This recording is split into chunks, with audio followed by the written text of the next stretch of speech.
Hello everyone. I welcome you all to my YouTube channel Physics Deep Seek. आज हम start करने जा रहे हैं 10th के साइंस का लास्ट चैप्टर जिसका नाम है magnetic effect of electric current. इसमें हम मैग्नेटिज्म के रिलेटेड सारी चीज़ें देखेंगे कि कैसे एक मैग्नेटिज्म प्रोड्यूस करता है, मैग्नेटिक फील्ड प्रोड्यूस करता है, कैसे एक कंडक्टर के अराउंड मैग्नेटिक फील्ड देखा जाता है। चलिए सब चीज़ों को एक एक करके देखते हैं। तो पहला जो यहाँ पे है, व्हाट इज़ मैग्नेट। मैग्नेट किसको कहते हैं? हम सिंपली बोलते हैं कि मैग्नेट एक ऐसा मटेरियल होता है जो मैग्नेटिक फील्ड प्रोड्यूस करता है, ठीक है, जिसकी वजह से क्या होता है, अट्रैक्शन और रिपल्शन पैदा होती है। फॉर एग्जांपल हमारे पास ये एक बार मैग्नेट है, ये यू शेप्ड मैग्नेट है, ये रिंग मैग्नेट है और ये हॉर्सशू मैग्नेट है। आपने अपने घरों में देखा होगा, जब हम बचपन में खेलते थे एक मैग्नेट दूसरे मैग्नेट के नज़दीक लाते थे, वो रिपेल करता था या एक दूसरे के साथ ऐसे चिपक जाता था।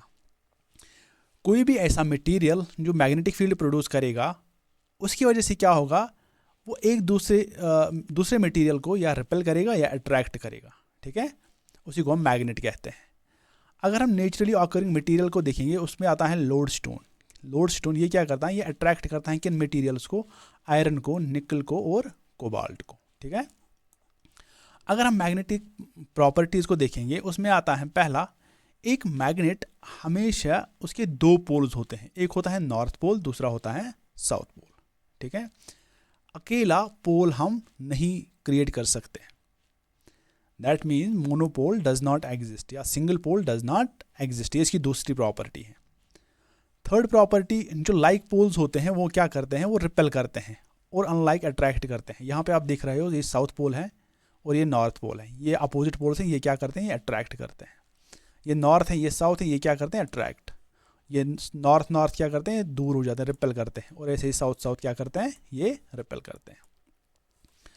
नेक्स्ट, जब भी हम मैग्नेट को ऐसे फ्रीली छोड़ते हैं, वो अपने आप को अलाइन करता है कैसे, जियोग्राफिकल एक्सीज में। आपको पता है, अगर ये अर्थ है तो मैग्नेट अगर इसकी एक्सीज हैं, ये इसको ऐसे नॉर्थ साउथ डायरेक्शन में क्रिएट ऐसे बना एडजस्ट करता है। जब ऐसे मैग्नेटिक फील्ड ऐसे नॉर्थ से साउथ की तरफ निकलता है, ऐसे यहाँ पे भी। तो ये इसकी कुछ प्रॉपर्टीज़ थे। आई होप ये सब चीज़ें आपको अच्छे से समझ आई हैं। Let's move on. अब हमारा नेक्स्ट टॉपिक है मैग्नेटिक फील्ड। मैग्नेटिक फील्ड को हम डिनोट करते हैं बी से।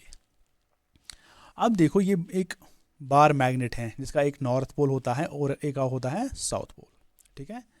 अब मैग्नेटिक फील्ड किसको कहते हैं? हम बोलते हैं जो ये मैग्नेट है, इसके अराउंड एक इफेक्ट पाया जाता है, जिस इफेक्ट में दूसरी चीज़ों को या अट्रैक्ट करता है या रिपेल करता है।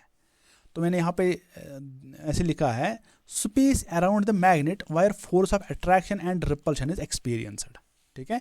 यहाँ पे आप देख सकते हो डायग्राम में कि ये मैग्नेटिक फील्ड लाइन इसको कैसे बन जाती है। मैग्नेटिक फील्ड एक वेक्टर क्वांटिटी है, इसकी डायरेक्शन भी है और इसका मैग्नीट्यूड भी है, ओके। और इसका जो एसआई यूनिट है वो टेस्ला है। अब मैग्नेटिक फील्ड लाइन्स क्या होते हैं? जो ये इफेक्ट हैं, जो ये मैग्नेट होता है, ये अपने अराउंड जो इफेक्ट देता है, उनको हम एक इमेजनरी लाइन से ड्रा करते हैं, उनको कहते हैं magnetic field lines. These are the imaginary lines which represent magnetic field, okay. ये जो मैग्नेटिक फील्ड लाइन्स हैं, ये निकलती हैं कहाँ से, नॉर्थ पोल से साउथ पोल तक। ये निकलती हैं यहाँ से नॉर्थ पोल से साउथ की ओर, ओके। ऐसे ये नॉर्थ पोल है साउथ पोल की ओर, यहाँ से भी नॉर्थ पोल की तरह से साउथ पोल की ओर। तो यहाँ से ये वाले जो यहाँ से नॉर्थ से निकलते हैं, ये यहाँ साउथ पोल में इन हो जाते हैं, ठीक है। ये कहाँ, आउटसाइड मैग्नेट। लेकिन जब हम इनसाइड मैग्नेट जाते हैं, ये south pole to north pole transfer होते हैं। कहाँ होते हैं, साउथ पोल टू साउथ से नॉर्थ तक। तो ये यहाँ से ऐसे चलते हैं। और इनसाइड मैग्नेट क्या होता है, ये यूनिफॉर्म होता है, ठीक है, ये एक यूनिफॉर्म होता है ऐसे। Outside magnet it is from north to south and inside magnet it is south to north, okay. Let's come to the next point. Magnetic field lines never intersect each other. ये बोलते हैं कि जो magnetic field lines हैं, ये एक दूसरे को इंटरसेक्ट नहीं करते। आप यहाँ पे देख रहे हो, ये पैरेलल हैं एक दूसरे को। ये पता है कि यहाँ पे लेटरल प्रेशर डालते हैं हम, ये ऐसे इंटरसेक्ट नहीं करते हैं। क्यों? देखो, अगर ये इंटरसेक्ट करते, आपको इस मैग्नेटिक फील्ड लाइन की डायरेक्शन यहाँ पे ऐसे निकलती और यहाँ पे डायरेक्शन ऐसे होती, लेकिन आपको पता है कि ये क्या है, ये एक वेक्टर क्वांटिटी एक पॉइंट पे इसकी एक पर्टिकुलर डायरेक्शन है, ठीक है, लेकिन यहाँ पे दो डायरेक्शन बनाता है, दैट इसीलिए यहाँ पे इंटरसेक्ट नहीं करता है। नेक्स्ट, डिग्री ऑफ क्लोजनेस, जहाँ पे ये लाइनस क्लोज होंगे वहाँ पे आप मान लो मैग्नेटिक फील्ड ज़्यादा होता है, ठीक है, जहाँ ये दूर दूर होंगे वहाँ पे मैग्नेटिक फील्ड क्या होता है, यहाँ पे मैग्नेटिक फील्ड बहुत कम होता है। इसलिए आप देखोगे जो पोल्स होते हैं नॉर्थ पोल और साउथ पोल, वहाँ पे मैग्नेटिक फील्ड क्या है, वहाँ पे मैग्नेटिक फील्ड बहुत ज़्यादा है। जो ये नॉर्थ पोल और ये है साउथ पोल, यहाँ पे मैग्नेटिक फील्ड ज़्यादा है क्योंकि यहाँ पे क्लोजनेस ऑफ लाइनस ज़्यादा है, ठीक है।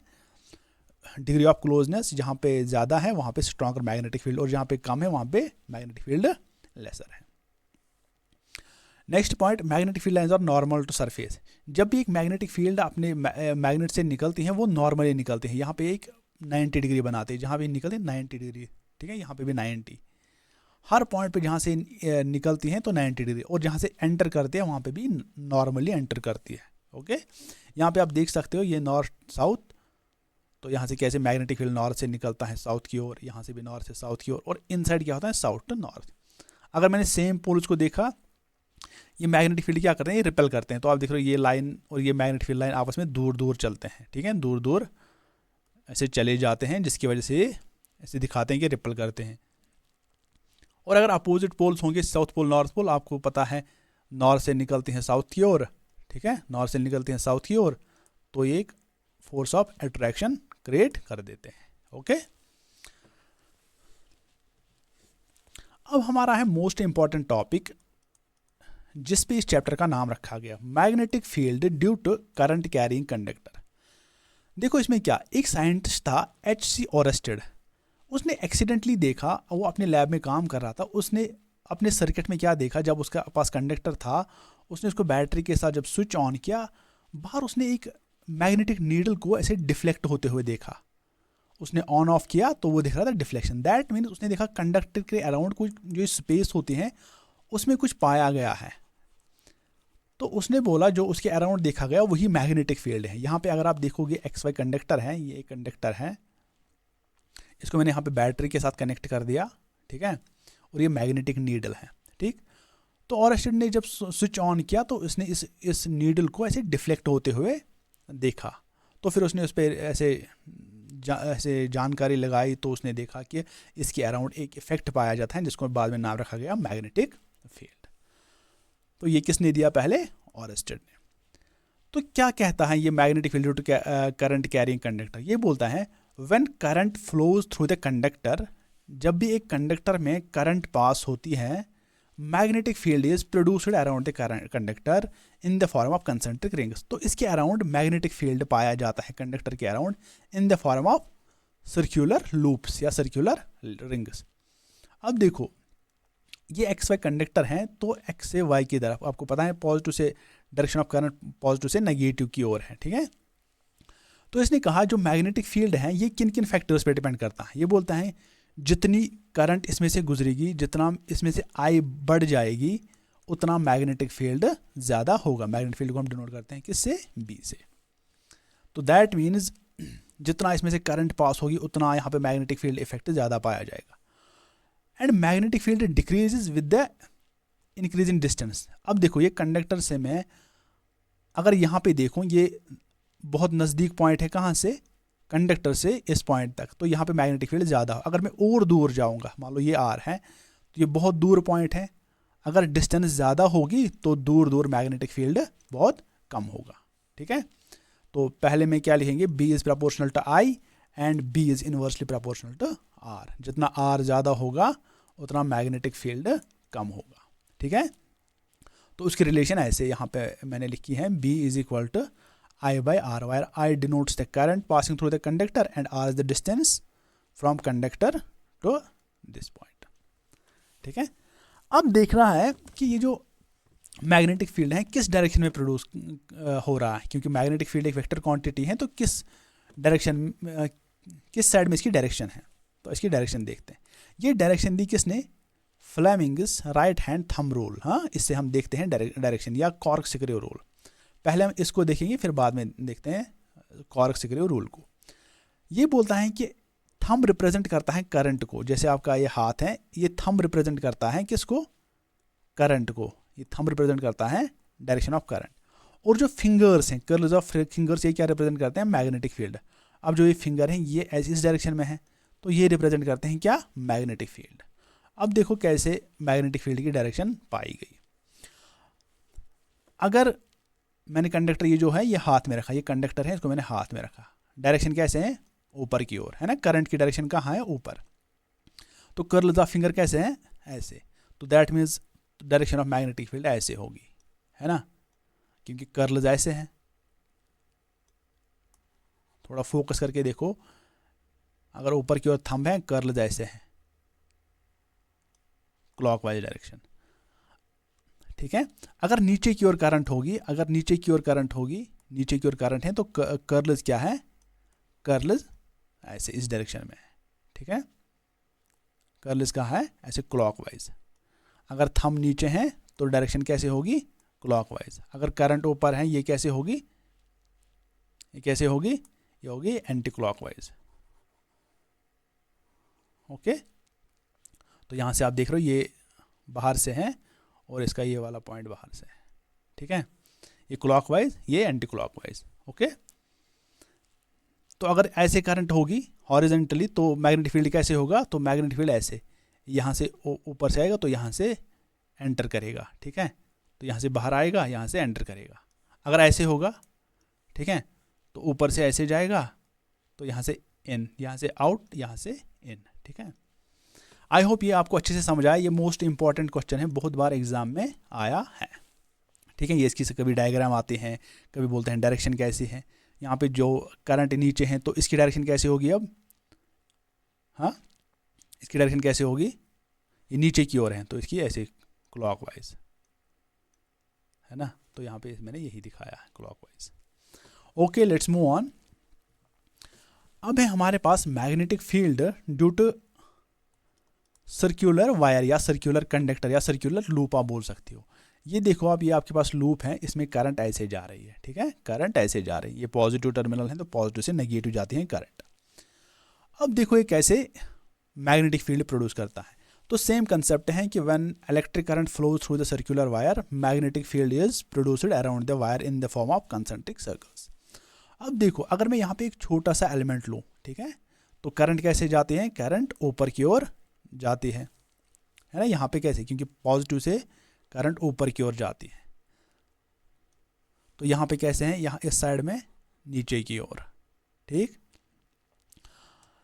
तो किन किन फैक्टर्स, पहले देखें कि ये जो मैग्नेटिक फील्ड प्रोड्यूस होता है किन किन फैक्टर्स पे डिपेंड करता है। पहले बोलता है कि जितनी करंट ज़्यादा होगी मैग्नेटिक फील्ड ज़्यादा होगा। सेम कंसेप्ट, जितनी करंट ज़्यादा है उतना मैग्नेटिक फील्ड ज़्यादा होगा। Magnetic field decreases with increasing distance. जितना हम कंडक्टर से दूर दूर जाएंगे उतना मैग्नेटिक फील्ड कम होगा। दैट मीन्स जितनी डिस्टेंस ज़्यादा होगी मैग्नेटिक फील्ड उतना कम है। ये डायरेक्ट रिलेशन है, ये इनवर्सली प्रोपोर्शनल है। Third is magnetic field increases with increase in number of turns. ये देखो ये एक वायर है, ठीक है, इसने मान लो मैग्नेटिक फील्ड प्रोड्यूस किया। अगर मैं 2 वायर से करंट तो मैग्नेटिक फील्ड और बढ़ेगी। अगर मैं 3 वायर्स तो मैग्नेटिक फील्ड और बढ़ जाएगा। जितने नंबर ऑफ टर्न्स वायर्स बढ़ जाएंगे उतना मैग्नेटिक फील्ड बढ़ता जाएगा, ठीक है। तो यहाँ पे मैंने लिखा B is equal to NI/R। N is number of turn जितने होंगे, I इज करंट जितना होगा, R इज जितना हम दूर जाएंगे मैग्नेटिक फील्ड कम होता जाएंगे। दैट मीन्स नज़दीक नज़दीक जो कंडक्टर होगा मैग्नेटिक फील्ड क्या होगा, मैग्नेटिक फील्ड ज़्यादा होगा। ओके, तो पहले मैं इस पॉइंट पे देखता हूँ, जो ये पॉइंट है यहाँ पे कैसे मैग्नेटिक फील्ड होगा। देखो थंब रूल के हिसाब से करंट ऊपर की ओर है तो मैग्नेटिक फील्ड ऐसे होगा, है ना, तो इस डायरेक्शन में, ठीक है। तो ये अब हाथ के ऊपर से वाली लाइन है, ये बैक साइड से आती है, तो कंडक्टर के ऊपर वाली कैसे जाएगी, ऐसे एंटी क्लॉकवाइज, ठीक है। एंटी क्लॉकवाइज आप देख रहे हो यहाँ पे, ये एंटी क्लॉकवाइज डायरेक्शन जा रहा है, ठीक है। यहाँ पे ऐसे ऐसे ही एलिमेंट देखूंगा ऐसे जाएगा, ठीक है, ये भी एंटी क्लॉकवाइज जाएगा। तो हर पॉइंट पे ऐसे ही बनेगा। अगर मैं इस पॉइंट पे देखूं तो यहाँ पे करंट की डायरेक्शन नीचे है, तो मैग्नेटिक फील्ड कैसे होगा, तो मैग्नेटिक फील्ड आप देखो ये हाथ के ऊपर से आ रहा है, करंट नीचे की ओर है, ठीक है, तो ये जा रहा है कैसे, क्लॉकवाइज, ठीक है। ये क्लॉकवाइज होता है, जैसे क्लॉक ऐसे ऐसे ऐसे चलता है, दिस क्लॉकवाइज, तो ये उल्टा हो गया क्लॉक को एंटी क्लॉकवाइज। तो यहाँ पे आप देख रहे हैं क्लॉकवाइज, ठीक है। This is the pattern of magnetic field due to circular loop, ठीक है। तो डायरेक्शन कौन देता है? डायरेक्शन देता है Fleming's thumb rule, Fleming's thumb rule, okay. इसमें थंब रिप्रेजेंट करता है करंट को, जैसे मैंने यहाँ पे दिखाया, और कर्ल करता है रिप्रेजेंट किसको? मैग्नेटिक फील्ड को। एक पॉइंट है जो ऐसे कॉर्क सिक्रिव रूल रह गया था, मैंने बोला कि वो क्या होता है। देखो अगर ये सिक्रिव है आपके पास, ये कुछ ऐसा होता है, अगर आप इसको ऐसे घुमाओगे, क्लॉकवाइज घुमाओगे, तो ये कहाँ जाएगा? तो ये नीचे धंस जाएगा, जिसमें भी आपको ऐसे लकड़ी में ये नीचे नीचे जाएगा। दैट मीन्स ये करंट रिप्रेजेंट करता है, ये रिप्रेजेंट करता है मैग्नेटिक फील्ड, ठीक है। जिस तरह आप यहाँ पे देख रहे हो क्लॉकवाइज में ऐसे नीचे। अगर इसी सिक्रिव को मैं ऐसे ऐसे घुमाऊंगा, ठीक है, तो ये कहाँ जाएगा? तो ये ऊपर की ओर ऐसे लकड़ी में से बाहर आ जाएगा। तो करंट ऊपर की ओर होगा, तो मैग्नेटिक फील्ड कहाँ होगी? मैग्नेटिक फील्ड ऐसे एंटी क्लॉकवाइज होगी, ठीक है। तो यहाँ पे आप देख रहे हो मैग्नेटिक फील्ड ऊपर है, तो ये ऐसे एंटी क्लॉकवाइज। तो यहाँ पे यहाँ पे करंट नीचे है, तो मैग्नेटिक फील्ड ऐसे क्लॉकवाइज, ओके। ये ज़्यादा डिफिकल्ट नहीं, बहुत ही ईजी है, और इसमें ज़्यादा खतरनाक क्वेश्चन भी नहीं आते हैं, बहुत ही ईजी क्वेश्चन इसमें से आते हैं। अब है हमारे पास solenoid, magnetic field due to solenoid. पहले सोलेनाइड क्या होता है? देखो अभी तक हमारे पास स्ट्रेट वायर होती थी, इसमें करंट जब चलती थी तो उसके अराउंड मैग्नेटिक फील्ड देखा जाता है। अगर हम इसी वायर को एक ऐसा वाला शेप देंगे, इसको कहते हैं हेलिकल पाथ। क्या कहते हैं? हेलिकल पाथ, ठीक है।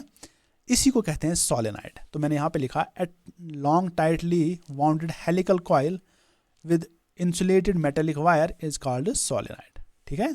एक वायर को ये वाली शेप देना, हेलिकल शेप, को कहते हैं सोलेनाइड। तो अब हम अगर इसमें से करंट प्रोड्यूस करेंगे, इसमें से करंट को फ्लो करेंगे, तो मैग्नेटिक फील्ड कैसा होगा? तो सेम कंसेप्ट है, when current passes through the wire passes through the solenoid, magnetic field is produced. तो यहाँ पे ये वाला सोलेनाइड है, ये आप देख रहे हो, ये वाला सोलेनाइड है।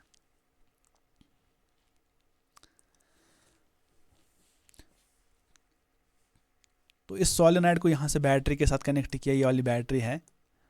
जब यहाँ से करंट चली पॉजिटिव से, तो यहाँ से ऐसे फ्लो हुई, ठीक है। तो फिर यहाँ से बैक साइड से फिर वापस ऐसे, फिर बैक साइड से फिर वापस, ठीक है, ऐसे यहाँ से। जब करंट चली, इसके अराउंड मैग्नेटिक फील्ड कहाँ से कैसे प्रोड्यूस हुआ?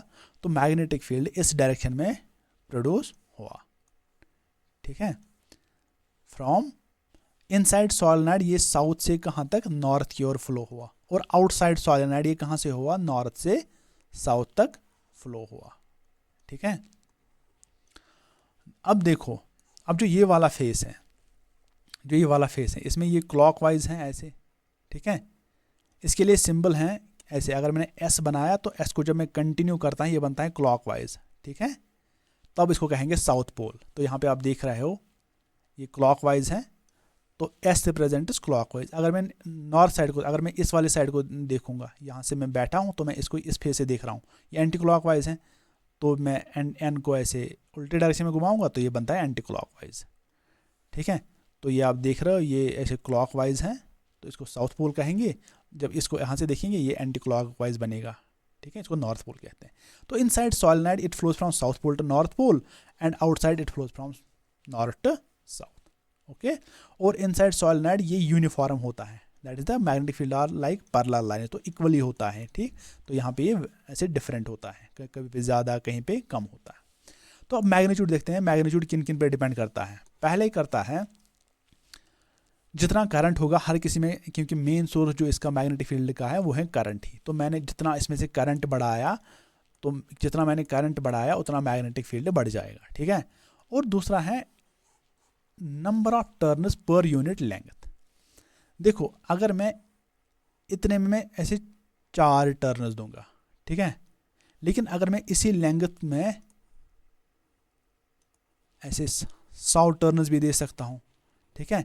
तो लेंथ इसमें कि नंबर ऑफ टर्न्स, एक मतलब इतने लेंथ में कितने टर्न्स हैं उस पर डिपेंड करता है। उसको कहते हैं number of turns per unit length. तो जितने कम लेंथ में ज़्यादा टर्न्स होंगे उतना मैग्नेटिक फील्ड ज़्यादा होगा। तो मैंने लिखा n is number of turns per unit length, I is current. इन पे मैग्नेटिक फील्ड जो सोलेनॉइड से आता है वो इन पे डिपेंड करता है, ठीक है। तो यहाँ पे भी डायरेक्शन फ्लेमिंग रूल आप यूज़ कर सकते हो।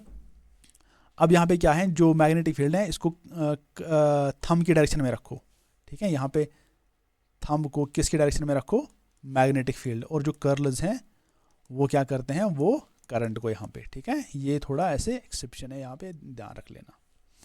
Inside solenoid uniform magnetic field is produced from south pole to north pole. तो यहाँ पे मैंने बोला साउथ पोल से नॉर्थ पोल तक मैग्नेटिक फील्ड जो इनसाइड सोलेनॉइड वो एक यूनिफॉर्म शेप लेता है, और outside solenoid it is non uniform, flows from north pole to south pole. और आउटसाइड सोलेनॉइड तो यहाँ से नॉर्थ पोल से साउथ पोल की तरह गुजरता है, ठीक है, यहाँ से नॉर्थ से साउथ तक। ओके, आई होप ये चीज़ आपको अच्छे से समझ आई है। Let's move on. अब है हमारे पास next topic, what is the difference between electromagnetic and permanent magnet, ठीक है। परमानेंट मैग्नेट सिंपली एक बार मैग्नेट होता है जिसका एक फिक्स्ड मैग्नेटिक फील्ड होता है। फिक्स्ड मैग्नेटिक, ये नेचुरली ऑकरिंग होता है, ये नेचुरली हम देखते हैं। ये जो होता है ये इलेक्ट्रोमैग्नेट, इसको बनाया जाता है जब हम एक मटेरियल के ऊपर वायरिंग करते हैं। जिस तरह हमने एक सोलेनॉइड बनाया उसी तरह हम यहाँ पे एक वायरिंग करते हैं। तो जब हम यहाँ पे इसको बैटरी कनेक्ट करते हैं तो करंट की वजह से इसमें से करंट चलने लगी, तो करंट की वजह से इसमें क्या हुआ, तो मैग्नेटिक फील्ड डेवलप हुआ, ठीक है। तो मैग्नेटिक फील्ड डेवलप हुआ, और जो ये इनसाइड वाला मटेरियल है इसमें मैग्नेटिज्म डेवलप हुआ। जितना मैं करंट बढ़ाऊंगा उतना मैग्नेटिक फील्ड बढ़ता है, जितना घटाऊंगा मैग्नेटिक फील्ड घटता है। दैट मीन्स इस इलेक्ट्रोमैग्नेटिक में मैग्नेटिक फील्ड वेरी करता है, क्योंकि ये नेचुरली मटेरियल होता है, इसमें मैग्नेटिक फील्ड क्या होता है, वो एक फिक्स्ड होता है, ठीक। तो मैंने यहाँ पे लिखा जो इलेक्ट्रोमैग्नेट है ये एक ऐसा मैग्नेट है जो इलेक्ट्रिक करंट की वजह से मैग्नेटिक फील्ड प्रोड्यूस करता है, ठीक है। तो करंट बढ़ाएंगे तो मैग्नेटिक फील्ड बढ़ेगा, करंट घटाएंगे तो मैग्नेटिक फील्ड घटेगा। यहाँ पे क्या है, यहाँ पे सिंपली एक परमानेंट मैग्नेट देखा जाता है, एक कांस्टेंट मैग्नेटिक फील्ड पाया जाता है, ठीक है। ये एक टेम्परेरी मैग्नेट होता है क्योंकि मैग्नेटिक फील्ड बढ़ा भी सकते हैं, मैग्नेटिक फील्ड घटा भी सकते हैं। ये परमानेंट होता है, इसका मैग्नेटिक फील्ड क्या फिक्स्ड होता है। ये हार्ड मटेरियल जब इसमें रखते हैं वो मैग्नेटाइज होता है, ठीक है, वो एक मैग्नेटिक मटेरियल बनता है।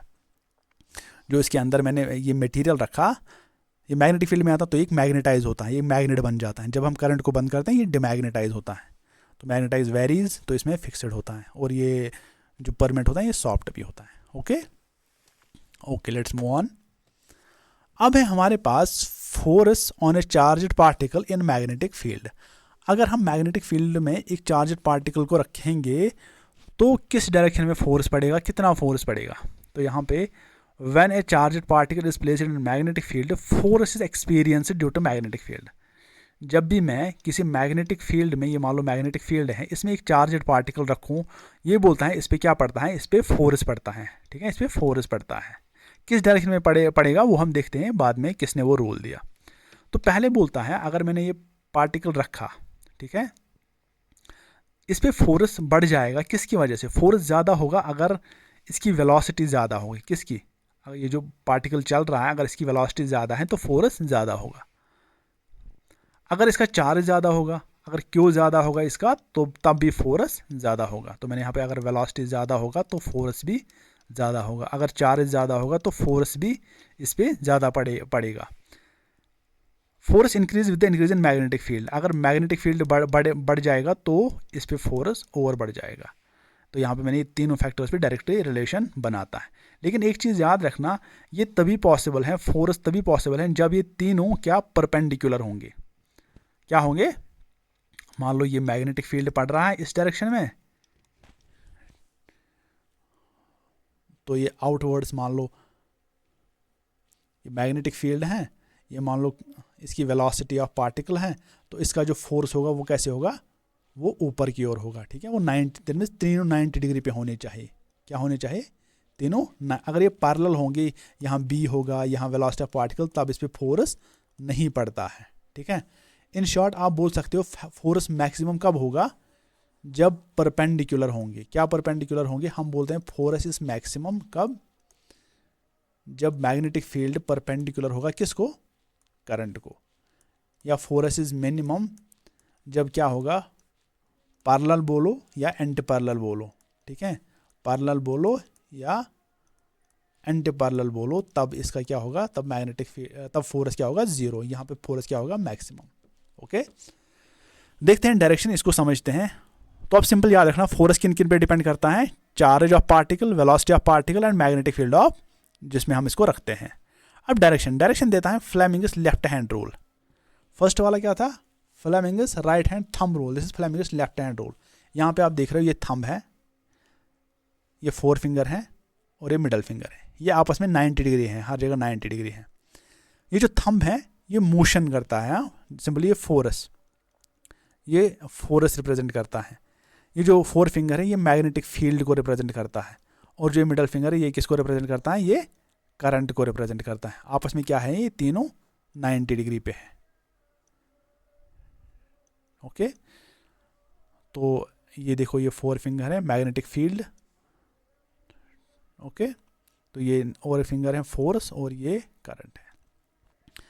इसका मतलब अगर मैग्नेटिक फील्ड ऊपर की ओर होगा, अपने फिंगर्स को थोड़ा उस डायरेक्शन में रखो, अगर मैग्नेटिक फील्ड ऊपर की ओर होगा, ठीक, और जो वेलोसिटी ऑफ पार्टिकल या जिसको आप करंट भी बोलो, यहाँ पे वेलोसिटी ऑफ पार्टिकल इस डायरेक्शन में होगा, ठीक है, यहाँ पे वेलोसिटी ऑफ पार्टिकल इस डायरेक्शन में होगा, तो फोर्स किस साइड से होगा, तो ये पार्टिकल मूव करेगा टुवर्ड्स लेफ्ट।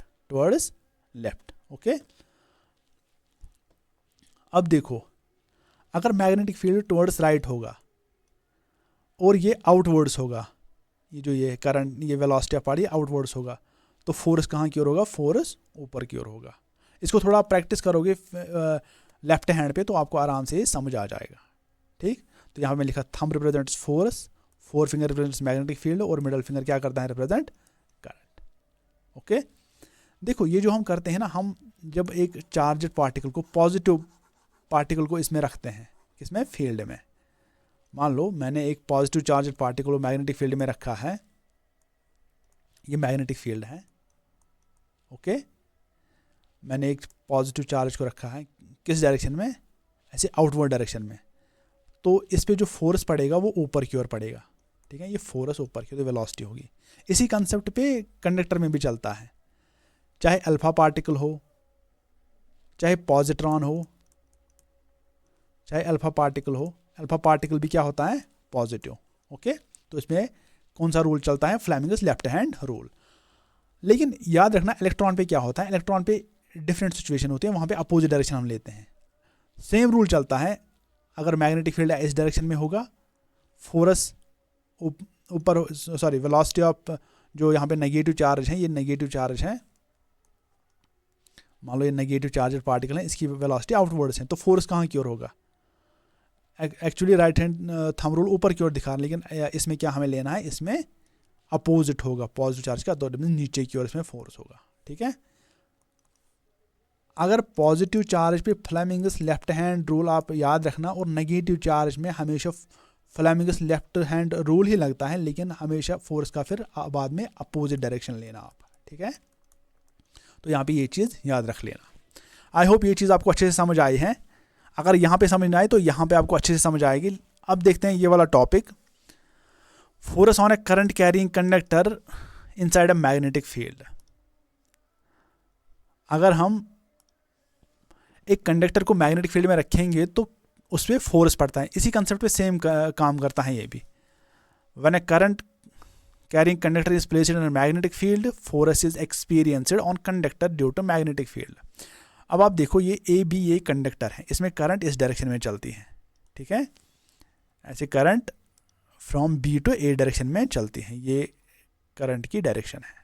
ओके, तो यहाँ पे मैंने मैग्नेट रखा है, ये नॉर्थ पोल है इसका, ये साउथ पोल है, तो नॉर्थ पोल ये मैग्नेटिक फील्ड कैसे है, ऊपर की ओर, तो मैं यहाँ पे मैं दिखाऊँ मैग्नेटिक फील्ड ऊपर की ओर है, ठीक।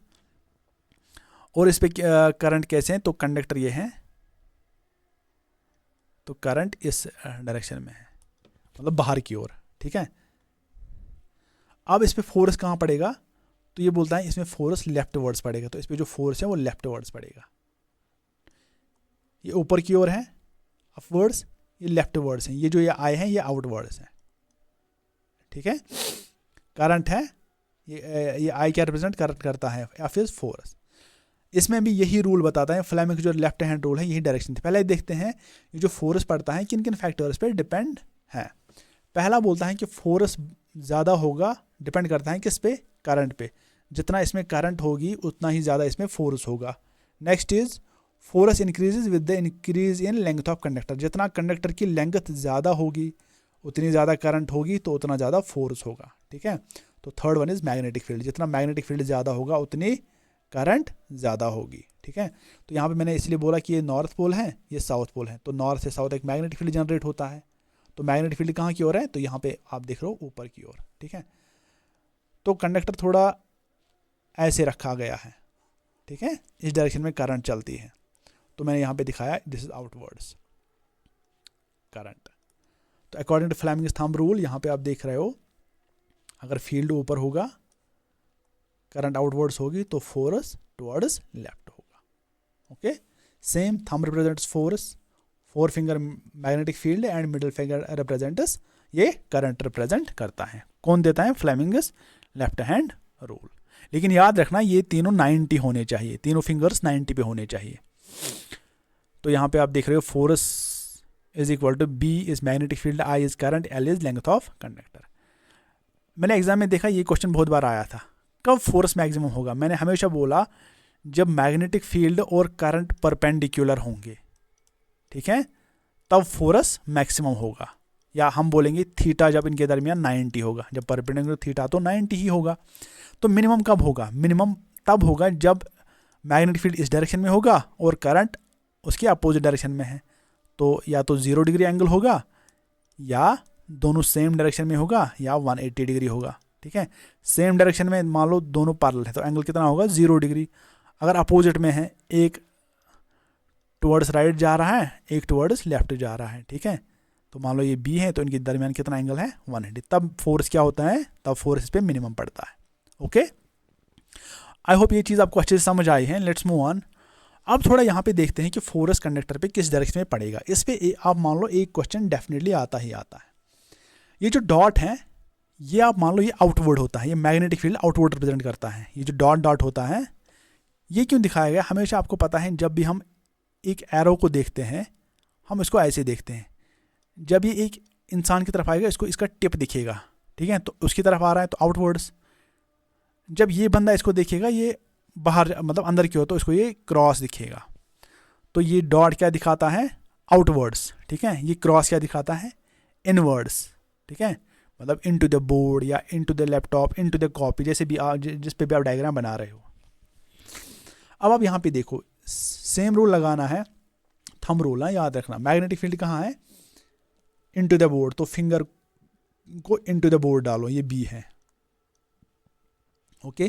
करंट कहाँ है, करंट नीचे की ओर है, तो अगर करंट नीचे की ओर है तो मैग्नेटिक फील्ड कहाँ होगा, मैग्नेटिक फील्ड कहाँ होगा, तो आपको पता है मैग्नेटिक फील्ड टुवर्ड्स लेफ्ट होगा। तीनों 90 पे होनी चाहिए, ठीक है। तो यहाँ पे जो सॉरी इसका फोर्स होगा वो टुवर्ड्स लेफ्ट होगा, ओके। इसमें देखते हैं तो मैग्नेटिक फील्ड कहाँ है, राइट वर्ड्स हैं, तो मैग्नेटिक फील्ड राइट वर्ड्स हैं। करंट कहाँ है, तो कंडक्टर को मैंने ऐसे ऊपर की ओर रखा, ठीक है।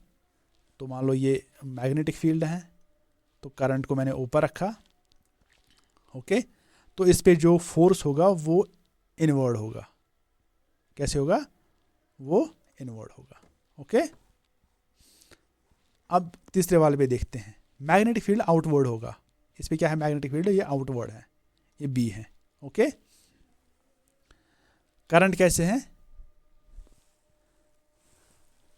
करंट कैसे है, सॉरी ये इनवर्ड है। मैग्नेटिक फील्ड क्या है, मैग्नेटिक फील्ड इनवर्ड है, क्रॉस रिप्रेजेंट करता है इनवर्ड, तो मैग्नेटिक फील्ड इनवर्ड है। करंट किस डायरेक्शन में, करंट टुवर्ड्स राइट है, ये 90 डिग्री पे है। तो इसका जो फोर्स होगा वो कैसे होगा, वो ऊपर की ओर होगा। कैसे होगा, ऊपर की ओर होगा, ठीक है। ये कहाँ होगा, ये इनवर्ड्स होगा, ठीक है। ये यहाँ पे मैं लिखूंगा इनवर्ड्स। ये कहाँ है, अपवर्ड्स।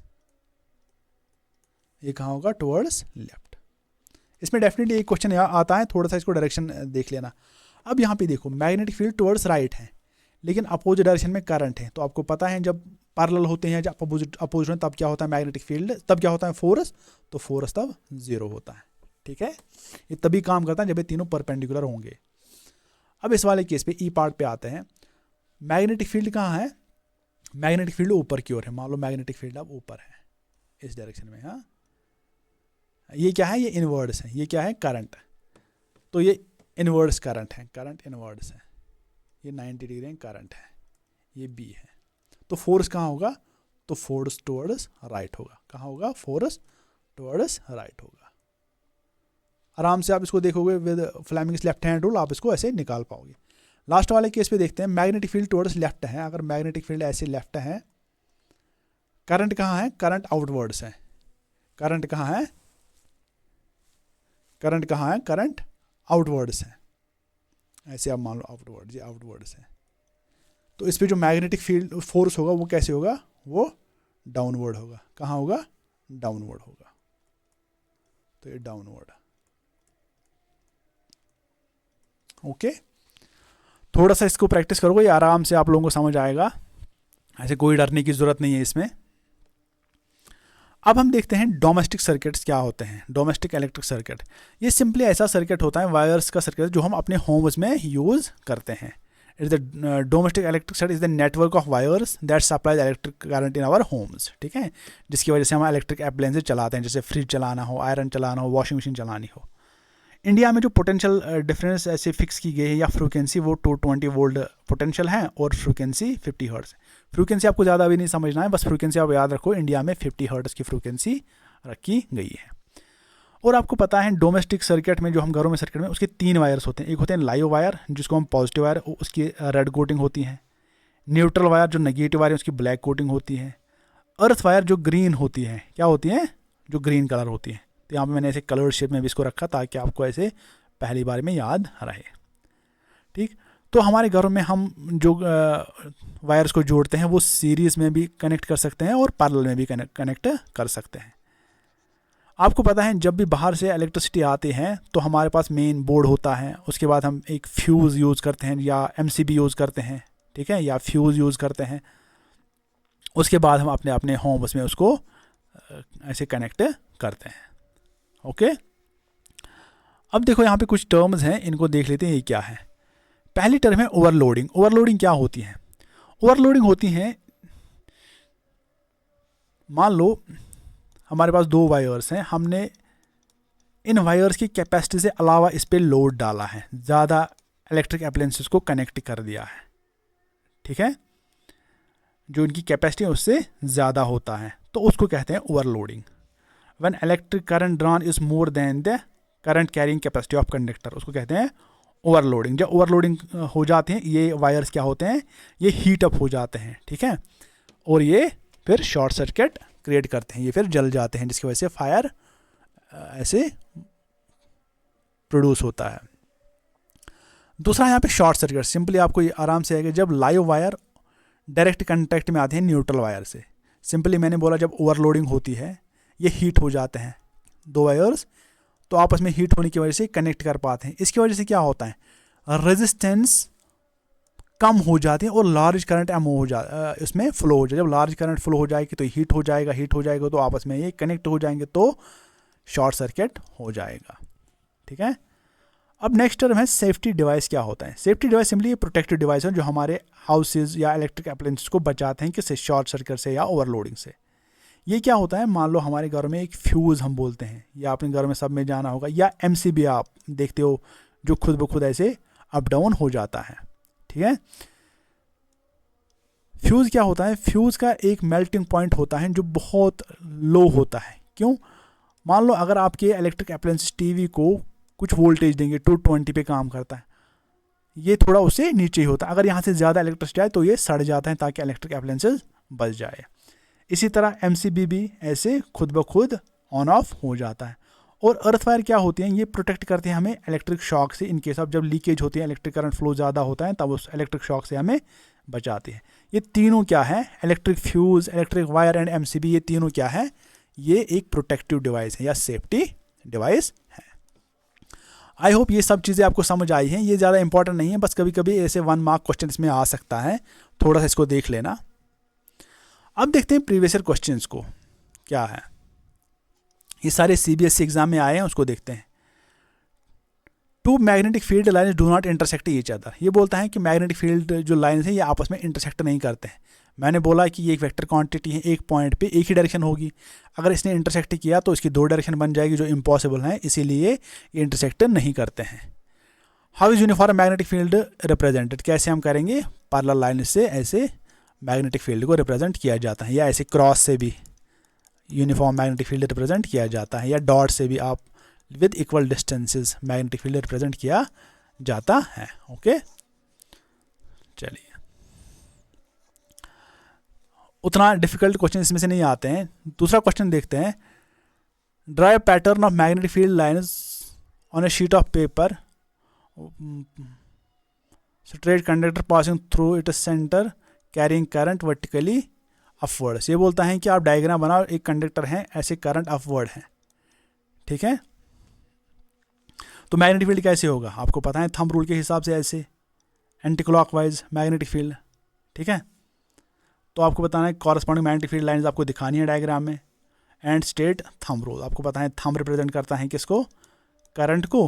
कलर रिप्रेजेंट करता है किसको? मैग्नेटिक फील्ड को। ओके, तीसरा क्वेश्चन है what happens to the bundle of wires,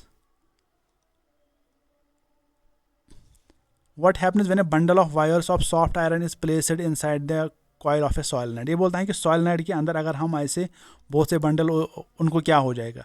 वो सिंपली मैग्नेटिक फील्ड प्रोड्यूस होगा इनसाइड द सॉइल नेट और ये मैग्नेटाइज हो जाएगी, एक किस्म का मैग्नेटिक बन जाएगा, ठीक है, जिसको हम इलेक्ट्रोमैग्नेट कहते हैं। Draw the magnetic field lines inside a current क्या है? तो सॉइल नेट में आपको एक डायग्राम बनानी है, तो मैग्नेटिक फील्ड की डायरेक्शन क्या है? आपको पता है इनसाइड एक यूनिफॉर्म मैग्नेटिक प्रोड्यूस होता है फ्रॉम साउथ टू नॉर्थ, और आउटसाइड क्या होता है? North to south. ओके, ये बहुत ईजी क्वेश्चन हैं, आपको ऐसे घबराने की कोई ज़रूरत नहीं है। Name and state the rule to determine the direction of force experience. फिर से करंट कैरिंग कंडक्टर, उसमें दिखाना है मैग्नेटिक फील्ड कैसे क्या है वो दिखाना है। Okay, uniform magnetic field. उसके बाद बताता है अगर हम अल्फा पार्टिकल को उसे रखते हैं नॉर्थ की ओर, ठीक है, अल्फा पार्टिकल को रखते हैं नॉर्थ की ओर, ये पॉजिटिव पार्टिकल है, in which direction will be the when an electron project when an in. ये बोलता है अगर इसकी डायरेक्शन अब वो होगी तो हमेशा इलेक्ट्रॉन की हमेशा क्या होती हैं? अपोजिट। अल्फा पार्टिकल की अगर नॉर्थ में है तो इलेक्ट्रॉन की कैसे होगी? साउथ में, या अपोजिट में होता है, ठीक है। अब और कुछ क्वेश्चन हैं, इनको देखते हैं। सिंपल है, pattern of magnetic field line solid net की वजह से और बार मैग्नेट की वजह से। List distinguish features between the two fields. Okay, इनके दरमियान थोड़ा डिफरेंस बताना है। आपको पता है ये एक वेरिंग मैग्नेटिक फील्ड प्रोड्यूस करता है, ये कांस्टेंट मैग्नेटिक फील्ड करता है। इसमें ऐसे मटेरियल सॉफ्ट होता है, सॉलिड नेट में हार्ड होता है। फिर से वही what is solid net of magnetic field line is, इस फिर से वही क्वेश्चन आया है। अल्फा पार्टिकल को अगर यूनिफॉर्म मैग्नेटिक फील्ड में रखेंगे तो डायरेक्शन ऑफ कैसा होगा? अगेन अगर मैग्नेटिक फील्ड को कैसे रखेंगे? यूनिफॉर्म मैग्नेटिक फील्ड में, तो कैसे होगा? ये फिर से वही क्वेश्चन आया है। Condition on current carrying conductor in magnetic field is maximum. कब मैक्सिमम होगा? किन कंडीशंस के अंडर? जब करंट ज़्यादा होगी तो मैग्नेटिक फील्ड मैक्सिमम बढ़ जाएगा, मैक्सिमम होगा, ठीक है। सॉरी, फोर्स बताना है हमें, कब होगा? जब ये 90 डिग्री होगा, जब करंट परपेंडिकुलर होगा मैग्नेटिक फील्ड को, तब हम बोलते हैं फोर्स मैक्सिमम होगा। कौन सा इंस्ट्रूमेंट यूज़ करते हैं हम करंट मेजर करने, उसको कहते हैं गैल्वानोमीटर। ये आया था। Magnetic field does not intersect, क्योंकि ये एक वेक्टर क्वांटिटी है। What is electromagnet, what is fuse, fuse क्या है? एक सेफ्टी डिवाइस है। Fleming's left hand thumb rule, ये सिंपली फोर्स बताता है, फोर्स की डायरेक्शन जब हम कंडक्टर को मैग्नेटिक फील्ड में रखते हैं। आई होप सारे क्वेश्चंस आपको अच्छे से समझ आए हैं। It is all for today. Thank you and have a nice day.